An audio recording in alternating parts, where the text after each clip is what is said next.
All right. Hello, beautiful people, tribe of many colors. Thank you, thank you, thank you for being here. All right, I always gotta mess with this volume, make sure that I can be heard. Hope you can hear me. If you're coming and you can hear me, just give me a thumbs up and let me know. Okay, so today I was struggling to think about what to talk about. I know I had to come on, right? I know I had to do something, but I couldn't quite tell what it was. So I just put my music on, went for a walk, and I'm like, all right, I just gotta let it come to me. I just gotta let it come to me because that's the energy of things today. It just has to come to you. You gotta have some patience and let the ideas just come to you and flow with what you know feels right. And today I had to come on and give honor and thanks to all the mothers out there. Mother's Day is coming up, and I don't think people give you guys enough flowers. I really don't. You get a whole day, and then when it's over, it's like sometimes people don't think about it again till next year. And in my reality, in my realm of thought and thinking, everything begins and ends with the mother. Okay? That's the realm I subscribe to. The beginning and the end is the woman, always and forever will be. All of my world and my reality says it is so, and therefore it is. We'll just leave it at that. But I wanted to talk about the mothers I know, the mothers I know personally, people who have, you know, I've seen their energy and their essence. And then the mothers I am channeling cosmically, right? I can kind of peer into motherhood without being a mother. And I can kind of pick up on the energy of what moms struggle with. And I can see how they handle situations and how they react to being in that state of parenting and react to the kids and react to the growth and react to the problems and all of those things that help to build and give them strength. I can tap into that energy, and I kind of put a list together because I'm like, I didn't want to leave anything out. But the world is big, it's broad, lots of people, lots of ideas. So even though I tap on or tap into some of the energies of mother today, there's many types of moms. Some on the negative spectrum, some on the positive spectrum, right? But I'm gonna keep it positive. But that's what we're about on this channel. Positivity. Okay. We're not blind to the negativity, but we're gonna highlight the positivity. There's enough people highlighting the negativity. So let's keep it positive on this space. So the first mother, got my little notes, that I would love to give thanks to is the mother of all mothers. Okay. The first divine feminine energy who has been placed all over the world as truth. So to me, that is the ultimate mother, the ultimate Sophia, wisdom and truth that lives and resides in all things and in all of us. Okay? That is the first mother to me.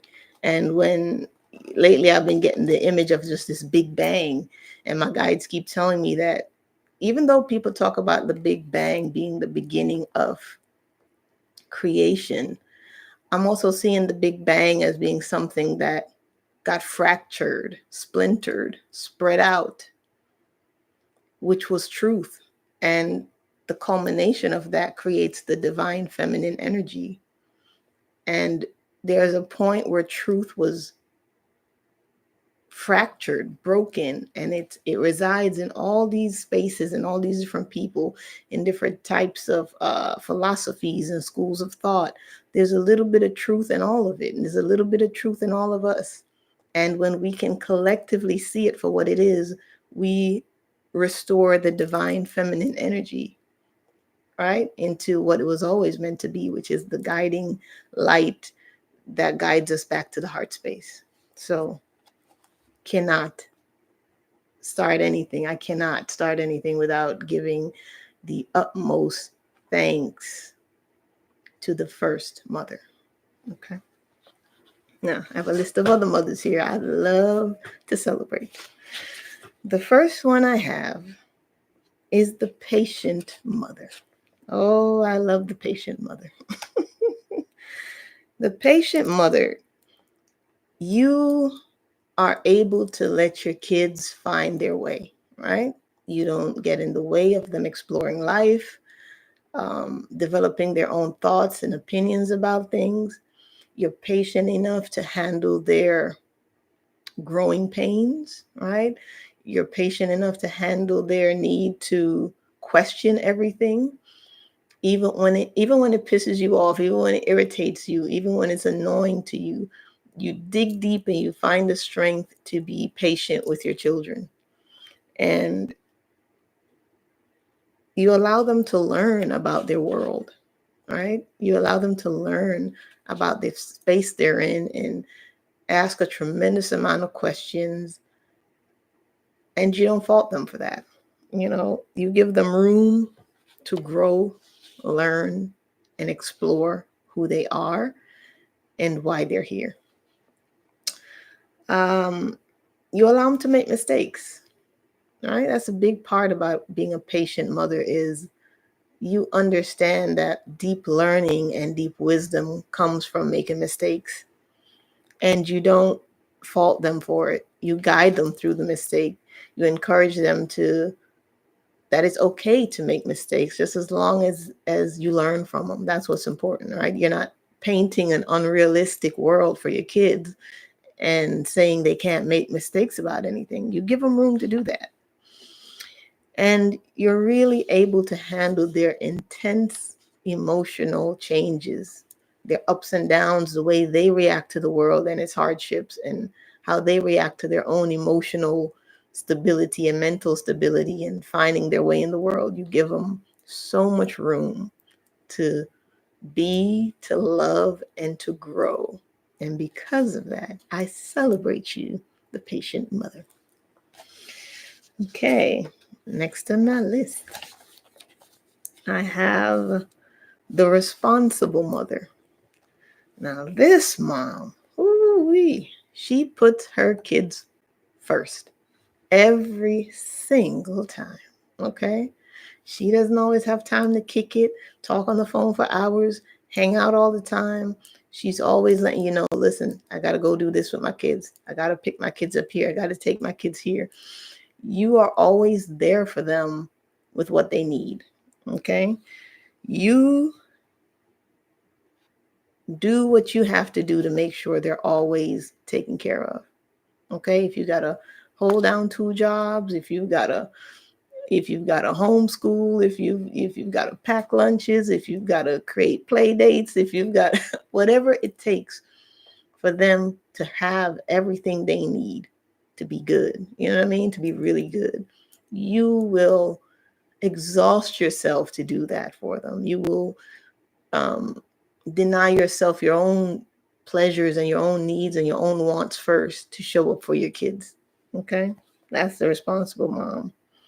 And while you prioritize your kids, you also make time for yourself because you know that you cannot give to them what you don't have. So even though you're busy and you're doing a lot, you make space and room to take care of yourself so that you can show up for them.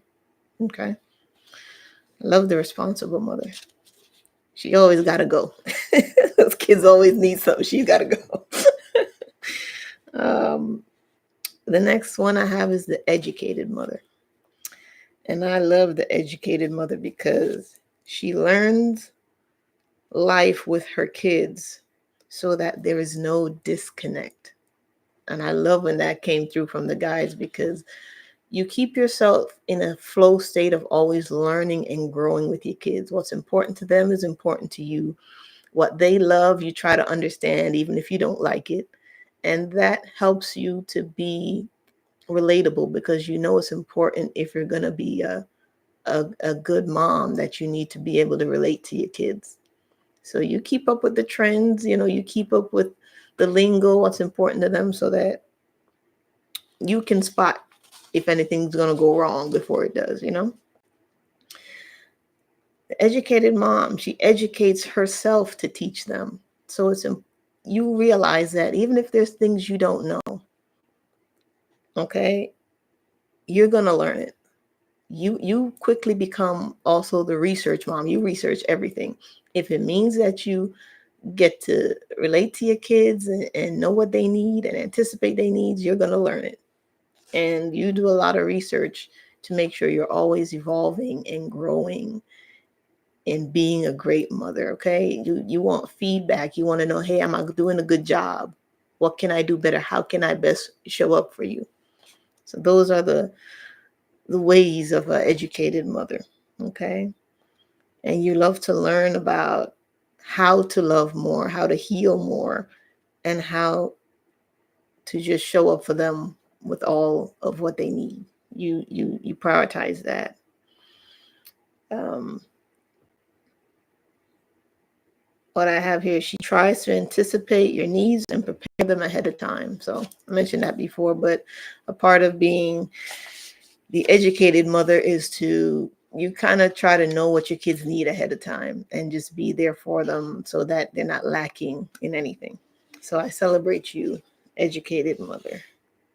Next, I have the protective mom. I love the protective mom.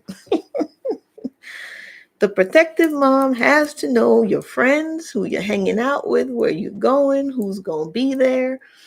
You need to know everything. You're not okay with your kids just leaving the house and you don't know where they are. You know everybody they hang out with. You might even track them on their phones. They have to check in and call you so that you know they're okay. You prioritize their safety in this world, okay? Because whatever it is that they're going to do in this life, you're making sure that you can protect them so that they can carry out their mission, okay, in this lifetime. It's important that you guide and protect them always. That's always a priority for you. Um, she can be kind and sweet until you mess with her kids, right? You've seen that protective mom, sweetest person you've ever known. But if you mess with her kids, it's a wrap. You're going to see something else.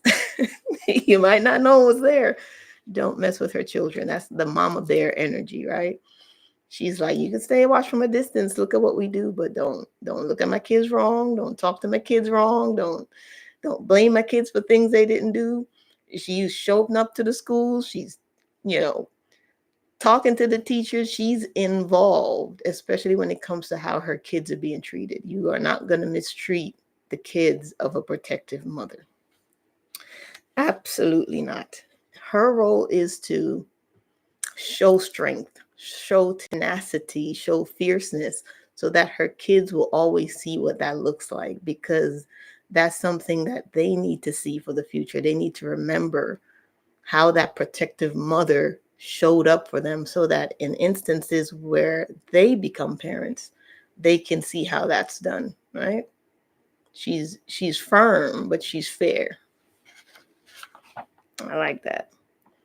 She shows up in this fierceness to teach you how to get through the hard times in life, right? That's what she does. She's going to show up and she's going to show you all of this strength, all of this fierceness. It might embarrass you, but she has to do that. She has to show you that when life gets tough, when life gets hard, this is the tenacity you're going to need to get through it, right? So she's always expressing that to you and showing that to you. That's this protective mom energy. I love it. I love it. I love the protective mom. All right. Next is the loving mother. I love this one too. This mother loves the whole world. Okay. This is the woman that can love beyond her children, right? She has many children. She loves all the kids in the community. She loves everybody's kids everywhere. She's just mom, mom, mom energy all the time. Even when her kids are grown and gone, those are still her kids. Her grandkids are like her kids. The neighbors' kids are like her kids. She's there to fill the space where maybe moms are too busy or they can't be present. She's there to have that mother energy for everyone who probably feels like my mom doesn't show up for me, right? So she's there to kind of fill that gap. And her role is to remind you that no matter where your mom falls, there's always going to be someone there who can love you like a mother, right? So the loving mom is so important. She's so important. She's passionate about raising kids. She never regrets having children. She just loves loving and loves teaching and loves growing and raising kids and feeding kids, and this is the person you go to for advice, and a hug and just kind words, right? She loves to feed you, right? She's always talking about, you look too skinny, you need to eat. She's always got something cooking for you. Her love is healing, right? That's what I love about the loving mom. Her love is healing. All right. Last but not least, the generational mother. But before I talk about the generational mother, I'll read something because I think it ties in well to what the generational mother does.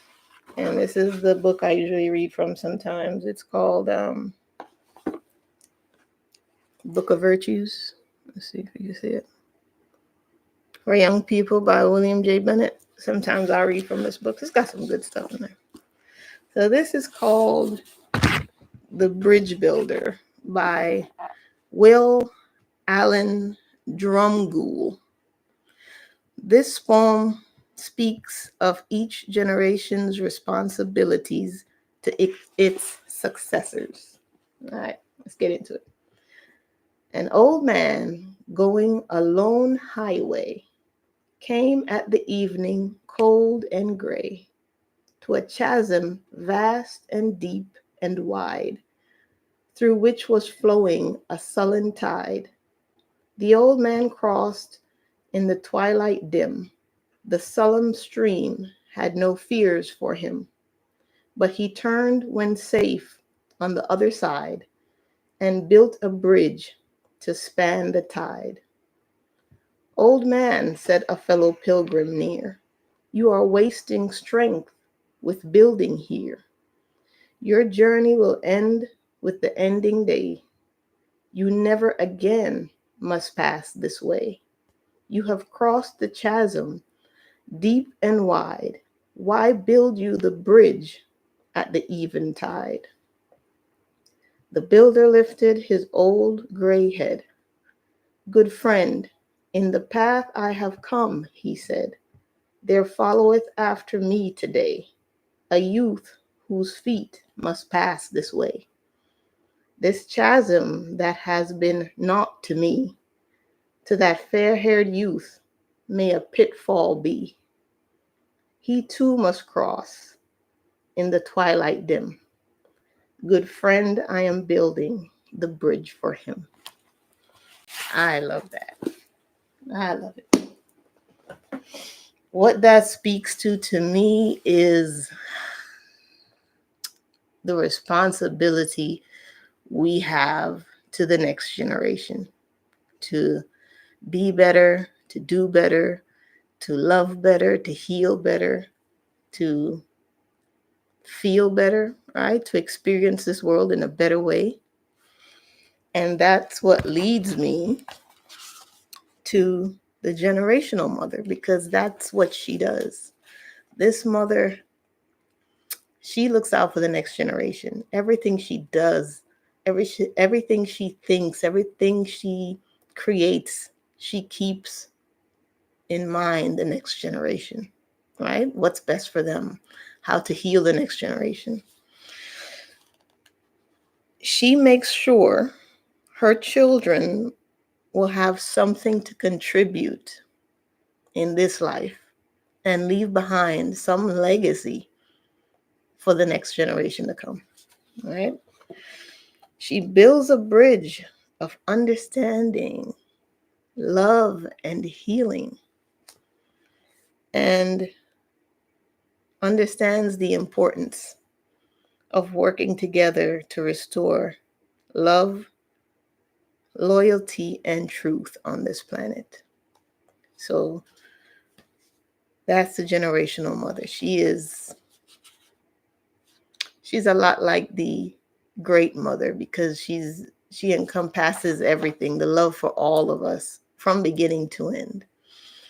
So that was my little celebration of all the mothers out there. Okay, to all the people I subscribe to who are moms. I know Sadie, you're a mom. You always talk about your kids. I love that. What I love about you, Sadie, is you talk about your kids in a way of you trying to be a better mom as well. You're right, not always, you know, roses and great times. You talk about the things you go through to try to have more patience and understanding for your kids. Mary Jo, I know you're a mom, you're a dog mom as well, and a lot of your patience already shows in your face and in your voice. So I love that about you. Who else I listen to? That's a mom. Shavi Zane. I listen to Shavi Zane. She's a mother. She lets her kids just be themselves, and I love that. If she has to interrupt her lives to address and talk to her kids and let them know, hey, I'm still here, she does that. I love that about her. She doesn't let her platform take precedence over being there for them. So I love that. Yolanda Marie, beautiful, beautiful mother. She's always talking about her sons, how she shows up for them. She does a live. She's checking her time. She's like, okay, I got to go do this with my kids. I love that. I love that. She's always prioritizing her sons and taking long trips to make sure that they have the experiences they need. So that's beautiful as well. A lot of other people I listen to, that's who's coming to mind right now. But if I forgot you, everybody else that I love and support and watch as a mother, I love and appreciate you all. Thank you for doing your part to restore love and truth on this planet, right? There's huge responsibilities in being a mother. Huge. Okay. And you guys decided in this life to do that. That's commendable. Absolutely commendable. So thank you to all the mothers. I love you. I love you. I love you. I see what you do for this world. I see how much you do for yourself so you can show up for your kids. And I love that your energy is here and I support you always. Thank you. Thank you. Thank you. Thank you. Mwah. Talk to you later.